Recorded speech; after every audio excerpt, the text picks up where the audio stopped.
Hi everyone, Luki here. I've recently had a conversation over text message with someone who was looking to find their career purpose. They were quite a bit lost. They were in their career doing things that they thought would be relevant, and they realized, well, they didn't know why they were doing it. So they kind of asked, well, is it a step-by-step process? Are there exercises? Are there things that I could do? And I basically wrote a fairly long and lengthy email or text message to them. And I thought it would be useful to record a video because I think many of you are probably struggling with the same thing. So here's the video on how to find your purpose in 3 steps. If you're a returning subscriber, glad to have you back. If you're new, hello and welcome. I'm Luki, and I make videos on what you didn't know you needed to know about jobs, careers, and life. I want to help you in your career journey and get the most out of life. To stay up to date, subscribe for more videos. Now let's begin. Step 1. Define purpose for you. The dictionary defines purpose as the reason for which something is done or created or for which something exists. For me, that purpose feels like a calling to do something or to help someone. It's a feeling that might not even be enjoyable in the moment and often turns into a feeling of a job well done. I find that the purpose of life is really to live life purposefully. So do make sure that you're doing exactly what you want to be doing. Step 2. Do some of these exercises to help you find your purpose.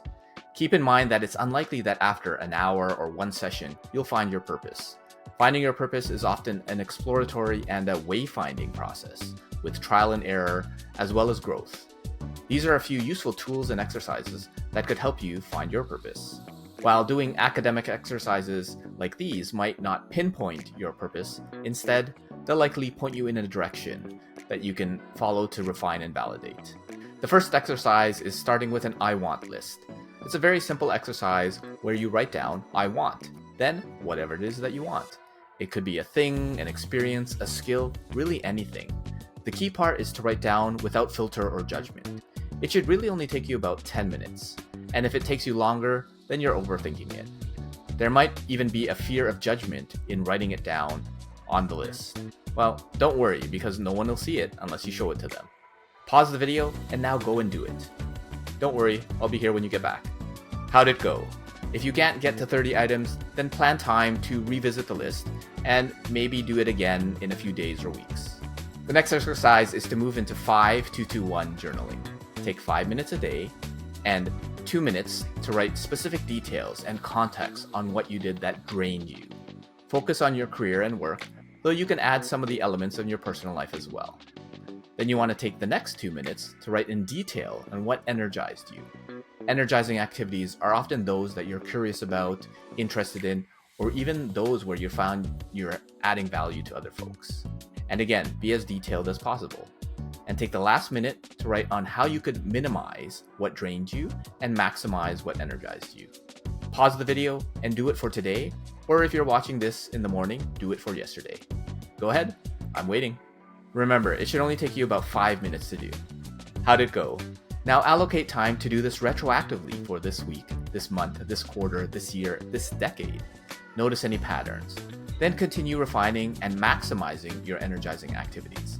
If you can't remember everything at once, consider using your calendar or your camera roll as a prompt to see what you might have done in the past. The third exercise is doing an Ikigai Brainstorm. Ikigai is a Japanese concept that roughly translates to a reason for being. One way to visualize your Ikigai is 4 overlapping circles. 1 represents what you love, 1 what you're good at, 1 what the world needs, and the last what the world will pay for. The intersection of those 4 circles is your Ikigai. With an Ikigai brainstorm, it's often best to start with what you love. What do you love doing? If not love, at least what do you like doing or are curious about doing? What could you talk about for hours on end, or even forever without getting bored? You could take a look at your I want list or your 5-2-2-1 journaling for some inspiration. Doing stuff you love often energizes you. And don't worry if it's not something that you're good at, because keep in mind that if you allocate time, then you'll probably get better. And if you spend more time, you might even like or love it. Pause the video now and take 5 minutes to brainstorm. How'd it go? Did you get a few down? At least one? Next, think about what you're good at. This can be hard for some folks, and you might even need other folks to help. Here's a scenario for you to consider. If your friends had a problem and they all agreed that you'd be the right person to help with that problem, what would that problem be? Another way to think about it is, what do people currently come to you for? Are you the sympathetic ear that always listens, the problem solver, the artistic one, tech support, or whatever? If people come to you for help, chances are you're good at it. Pause the video for 5 minutes to brainstorm. If nothing comes up, plan time to ask friends or family. Add those items to your list. Now that you have what you love and what you're good at, take a minute to see if you can find the intersection between the two. The goal is to find the intersection of areas that people need and would be willing to pay for. Do you love basketball and are good at coding? Well, could you manage the website for the NBA? Or create a pickup basketball scheduling system or social community?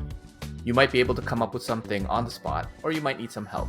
If you're stuck, feel free to reach out to me and connect on LinkedIn. This might take some creativity and will likely require some exploration.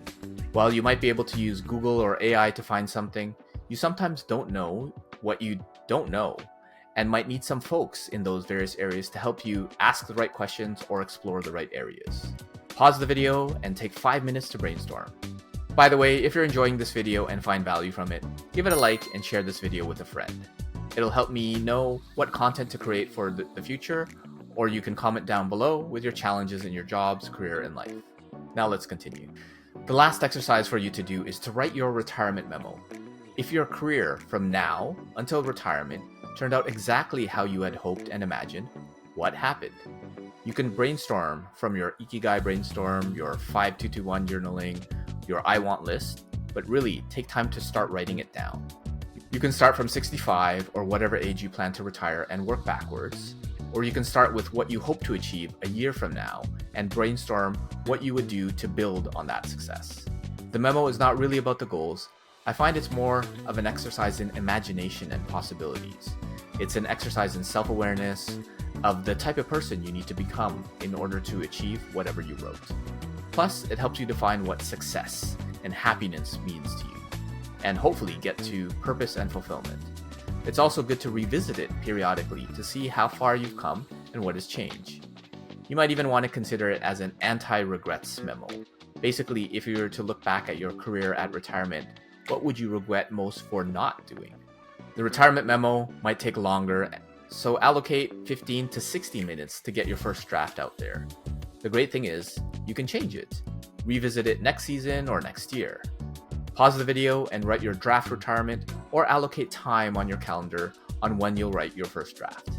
At this point, you would have done an I want list, you would have started your 5221 journaling, done an Ikigai brainstorm, and drafted your retirement memo. Now what you want to do is step 3, pick a path and explore and validate. If you're lucky and there's only one path and possibility, then allocate time daily to continue and develop yourself on that path. If you have multiple paths and possibilities, pick one to experience and explore. If you can't choose one, then you can use the concept of the flavor of the month. Know that you can actually do them all, just not at the same time. My career success approach is a simple what, why, and how. With the exercises above, you started to gain clarity on the what. It may not be crystal clear, though it'll get better over time. You can continue to refine it. Take this what and break down the path into smaller goals. It really starts with allocating the time to find your purpose. What could you do today to get you closer to achieving your goal? Continue 5221 journaling to refine your understanding. Refine your retirement memo, your Ikigai, your I want list every few months or after some new exploration. If you're having trouble with these, then consider exploring your why. You can do a 5 whys exercise on your purpose. You can ask yourself, why is finding your purpose important to you? For each of those responses, ask yourself, why is that important to you?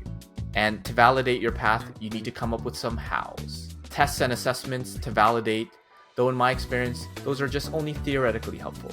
Courses and education is often helpful to explore as well. Speaking to folks doing what you want to be doing can be very helpful. Doing an informational interview or having a curiosity conversation can help you validate whether what you think your purpose is actually what it's like, or just in your imagination. Ultimately, what you want is to experience yourself. If you think of finding your purpose like finding your favorite food, you'll only know when you taste it yourself. That could be through a personal project, through volunteering, or ideally, if you could be paid to do it, then why not? There's an infinite number of hows to help you find and create your purpose. Do these exercises, then allocate time to refine and validate your purpose, and enjoy yourself along the way. This video was brought to you by the Focus Inspired Academy. Check the link in the description below for a free 1-month trial for supporting the channel.